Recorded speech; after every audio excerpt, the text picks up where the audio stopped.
Baik, kita berada pada minggu ke-7 dengan judul unsur pokok kebijakan pembangunan. Semoga kita tetap sehat. Amin.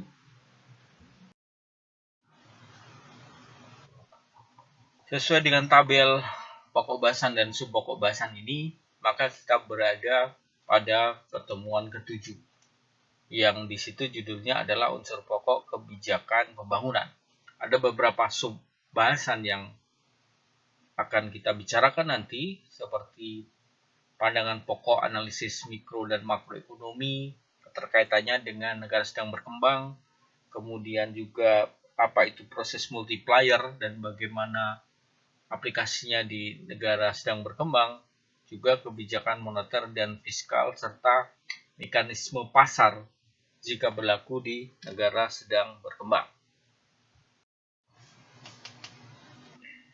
Kalau kita lihat rincian dari subbab yang ada tersebut, sebenarnya sesuai dengan yang dibahas oleh bab 10 bukunya Sadono Sukirno. Dan di sana beliau memberikan judul bab itu adalah kesesuaian kebijakan ekonomi konvensional dalam kebijakan pembangunan. Dan itu yang saya pakai di slide ini. Mulainya adalah kita ketahui bersama bahwa terdapat beberapa permasalahan yang dihadapi oleh negara sedang berkembang. Di slide ini kalian bisa lihat bahwa pendapatan per kapita masyarakat yang rendah, pertambahan penduduk yang cukup tinggi, pengangguran yang relatif tinggi, alat modal yang dimiliki yang relatif rendah, tabungan masyarakat yang sedikit, entrepreneur dan tenaga ahli yang juga relatif sedikit dibandingkan negara maju, serta produktivitas sektor utamanya, sektor andalannya yaitu sektor pertanian yang tidak produktif, dikatakan seperti itu, adalah merupakan ciri-ciri umum dari negara sedang berkembang. Nah, itu disandingkan dengan teori konvensional yang ada, yaitu teori mikroekonomi dan teori makroekonomi. Nah, itulah yang akan kita bahas di slide-slide berikutnya. Pelopor dari analisis mikro ini sebenarnya adalah Adam Smith sendiri, ya, lewat bukunya Wealth of Nation, An Inquiry to the Nature and Causes of the Wealth of Nation, ya, tahun 1776. Di buku itu dia sudah mulai menganalisis bagaimana corak kegiatan dari perekonomian masyarakat. Nah, itulah dimulainya analisis mikroekonomi itu sebenarnya, diikuti oleh pakar-pakar berikutnya gitu ya, sampai dengan kemudian kita ketahui ada Alfred Marshall dengan kurva permintaan dan penawarannya itu, ya. Itu riset tentang kegiatan ekonomi masyarakat, tentang teori perilaku masyarakat, baik dia sebagai pembeli, penjual, faktor produksi, pengusaha, dan lain-lain. Nah, dia cakupan itulah yang berada pada cakupan teori mikroekonomi. Secara garis besar, teori mikroekonomi ini ada tiga bagian, ya, yaitu tentang teori harga, teori produksi, dan teori distribusi. Ini secara singkat, ya. Teori harga seperti kita ketahui adalah merupakan interaksi permintaan dan penawaran suatu pasar yang nantinya akan ditentukan atau akan menentukan tingkat harga, kemudian jumlah barang yang diperdagangkan, dan berbagai bentuk pasar yang ada. Apakah dia pasar monopoli, monopsoni, oligopoli, dan sebagainya. Yang kedua adalah teori produksi. Teori produksi ini menganalisis proses produksi dan faktor-faktor apa yang menentukan tingkat produksi dan yang tentunya yang menguntungkan buat perusahaan. Yang ketiga adalah teori distribusi. Bagaimana distribusi atau pembagian pendapatan di antara berbagai faktor produksi yang ada, seperti tenaga kerja, modal dan lain-lain, misalnya teknologi dan sebagainya. Nah, ini adalah teori distribusi. Jadi cakupan inilah yang masuk dalam teori mikroekonomi. Selanjutnya adalah pemisalan-pemisalan. Misalan itu maksudnya adalah asumsi-asumsi bahwa pelaku ekonomi yang berada di analisis mikro ini adalah bertindak rasional dan ekonomis. Ada dua yang disampaikan di buku itu, yaitu masyarakat dan pengusaha. Masyarakat sebagai pembeli dan sebagai pemilik faktor-faktor produksi. Sebagai pembeli, masyarakat akan berusaha untuk membeli sebanyak-banyaknya barang ya dengan jumlah uang yang dimilikinya. Nah, ini asumsinya.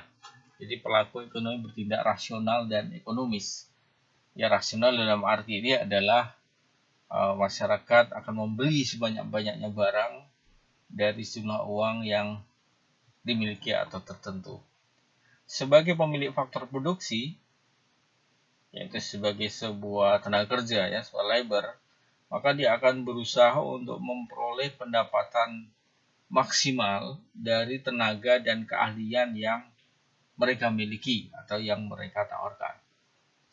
Nah, di pelaku ekonomi yang lain yaitu pengusaha, ada dua juga, sebagai pembeli faktor produksi atau dia sebagai penjual. Ya. Sebagai pembeli faktor produksi, dia akan menggunakan faktor produksi yang diperlukannya sehingga efisien, optimal, dan memperoleh keuntungan maksimal. Maksudnya gimana? Sebagai seorang pengusaha dia butuh tenaga kerja. Nah, tentunya dia memerlukan tenaga kerja yang dibelinya dengan seefisien mungkin gitu ya. Seefisien mungkin, seoptimal mungkin, dan tentunya harapannya adalah memperoleh keuntungan yang maksimal dari tenaga kerja yang dibelinya itu. Kedua, sebagai penjual, kalau dia kemudian memproduksi sebuah barang, misalnya dia seorang pengusaha produksi sebuah barang X, maka diharapkan akan memproduksi barang X tersebut yang bisa memberikan keuntungan maksimal bagi perusahaannya atau bagi pengusaha tersebut. Itulah yang disebut dengan bertindak rasional dan ekonomis. Pemisalan berikutnya atau asumsi berikutnya adalah bahwa pelaku ekonomi itu diasumsikan setiap waktu mengetahui peristiwa-peristiwa yang terjadi di pasar. Artinya tidak ada disinformasi. Mereka mengetahui dan informasi tersedia secara terbuka. Tidak ada informasi yang ditutupi di pasar. Dan yang kedua adalah mobilitas yang sangat tinggi sehingga mereka mudah menyesuaikan diri dengan perubahan yang terjadi di pasar. Paling gampang adalah mobilitas fisik, misalnya dari mereka mudah berpindah dari tempat satu ke tempat yang lain atau pindah pekerjaan satu ke pekerjaan yang lain untuk menyesuaikan diri dari perubahan yang terjadi di pasar. Kesimpulannya adalah bahwa apabila pemerintah tidak ikut campur di dalam kegiatan perekonomian, maka mekanisme pasar itulah yang akan mengatur dengan sendirinya. Kemudian perekonomian berkembang secara optimal dan akan mencapai tingkat kesempatan kerja penuh, jadi tidak ada pengangguran. Nah, mekanisme pasar ini akan menciptakan pula laju pembangunan yang maksimal.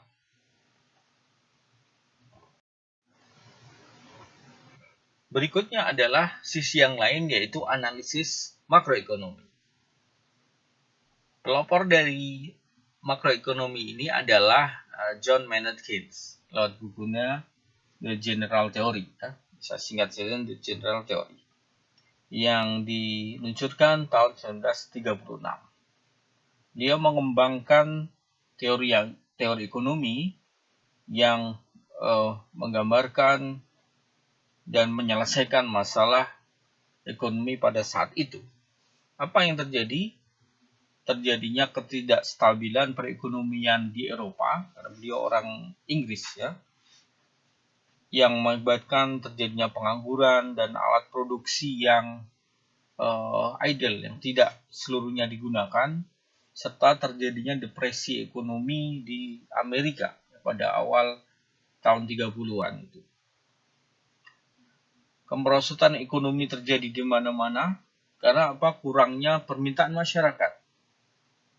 Nah, jadi poin-poinnya adalah bahwa teori makroekonomi ini adalah menganalisis kegiatan ekonomi atau kegiatan masyarakat dari sudut pandang yang menyeluruh, sehingga disebut dengan makroekonomi.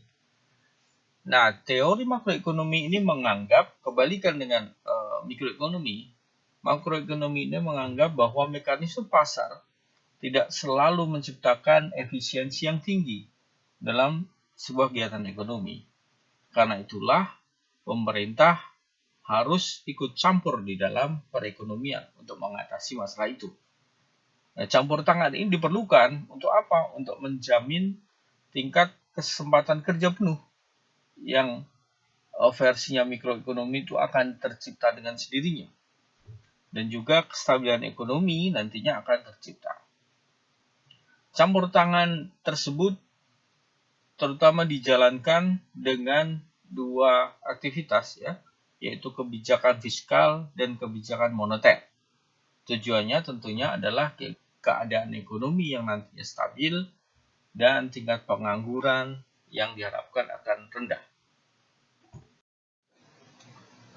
Yang menentukan dari kegiatan ekonomi menurut Keynes, menurut analisis makroekonomi ini adalah pembelanjaan agregat. Kegiatan ekonomi akan tergantung dari pengeluaran berbagai golongan yang ada di masyarakat. Ya, nanti lebih lanjut kita tahu ada konsumsi masyarakat, ada investasi, kemudian pengeluaran pemerintah, kemudian dari sisi sektor luar negeri ada ekspor impor. Nah, apabila permintaan dalam masyarakat bertambah, maka kemudian pengusaha akan merespon dengan menambah produksi mereka. Jadi kebalikan dari mikroekonomi yang berawal dari teori supply creates on demand, maka sekarang jika ada demand, maka pengusaha akan menambah produksi mereka. Jadi tergantung dari sisi demand. Sebaliknya, apabila permintaan berkurang, maka pengusaha akan mengurangi aktivitas mereka. Dan apabila permintaan sangat tinggi, maka pengusaha akan menambah produksi mereka, dan selanjutnya pada akhirnya akan meningkatkan pendapatan nasional dan kesempatan kerja akan meningkat. Bagaimana jika terjadi permintaan melebihi kemampuan ekonomi dalam produksi sebuah barang dan jasa? Maka timbullah yang disebut dengan fenomena kenaikan tingkat harga atau kenaikan harga-harga atau yang kita kenal dengan inflasi.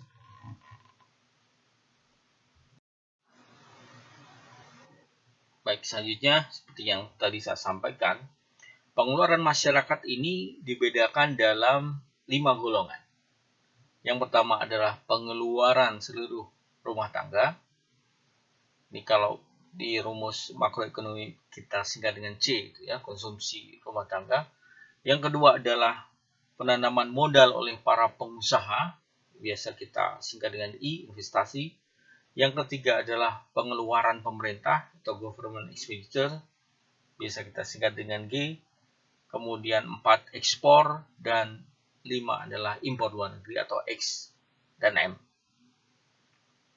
Pengeluaran rumah tangga nomor 1 dan nomor 5 impor itu tergantung pada income atau pendapatan. Diharapkan dengan semakin tingginya pengeluaran rumah tangga, misalnya ini ya, ini satu poin, Ini saya ambil beberapa poin-poin yang penting ya. Nah, poin yang ketiga itu adalah semakin tinggi pengeluaran rumah tangga, maka tentunya pendapatan nasional akan meningkat.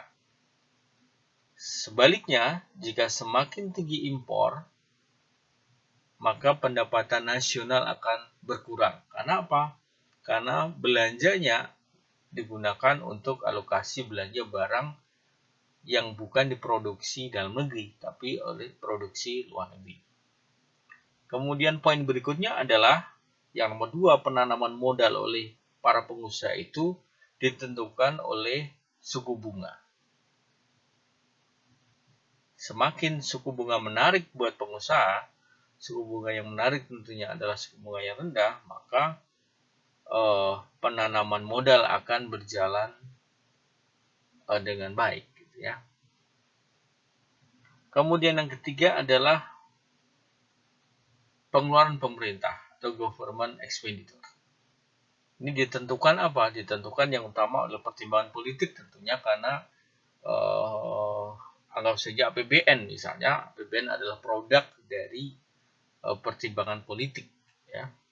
Kemudian tentunya usaha-usaha yang dilakukan oleh para politikus dan pemerintah ya. Pemerintah untuk mencapai tingkat kesempatan kerja yang maksimal ya, yang penuh dan stabilitas harga yang baik. Yang poin terakhir, ekspor luar negeri ditentukan oleh permintaan dari luar negeri tentunya. Bagaimana barang-barang produk kita domestik bisa disukai oleh luar negeri, dan daya saing produknya. Apakah mampu bersaing dengan produk sejenis dari negara lain. Inilah yang menentukan besarnya ekspor luar negeri. Baik, selanjutnya kita bahas tentang proses multiplier. Tentunya sudah kalian kenal di pelajaran makroekonomi. Intinya adalah bahwa apabila terjadi kenaikan dalam pengeluaran, dalam hal ini konsumsi misalnya, maka akan tercipta tambahan pendapatan nasional atau pendapatan masyarakat, yang ujung-ujungnya pendapatan nasional akan mengalami peningkatan. Nah, peningkatan pendapatan masyarakat itu akan menambah juga pengeluaran pada masa berikutnya. Nah, proses yang berputar kembali itu, proses yang menimbulkan rangkaian tambahan pendapatan dan pengeluaran yang baru tersebut, itulah yang disebut dengan multiplier. Besarnya pengeluaran baru akan tergantung pada yang disebut dengan kecondongan konsumsi marginal, atau dalam bahasa Inggrisnya adalah marginal propensity to consume, yang berupa proporsi tambahan pendapatan yang akan digunakan untuk konsumsi. Nah, di slide ini ada rumusnya. Contohnya delta Y sama dengan 1/1 min MPC. Nah, MPC-nya itulah marginal propensity to consume. Berapa proporsi tambahan pendapatan yang akan digunakan untuk konsumsi. Kemudian dikalikan oleh pengeluaran yang lain. Itu ada delta I, delta G, dan delta X. Di situ di slide itu dicantumkan, jika misalnya MPC-nya adalah 3/4, artinya dari 4 pendapatan yang dimilikinya, 3 bagian digunakan untuk konsumsi, maka jika delta I, delta G, dan delta X-nya 1, maka pertambahan pendapatan akan menjadi 4 kali lipat. Jadi bisa kalian hitung sendiri, 1 dibagi 1 minus 3/4, kemudian dikalikan 1.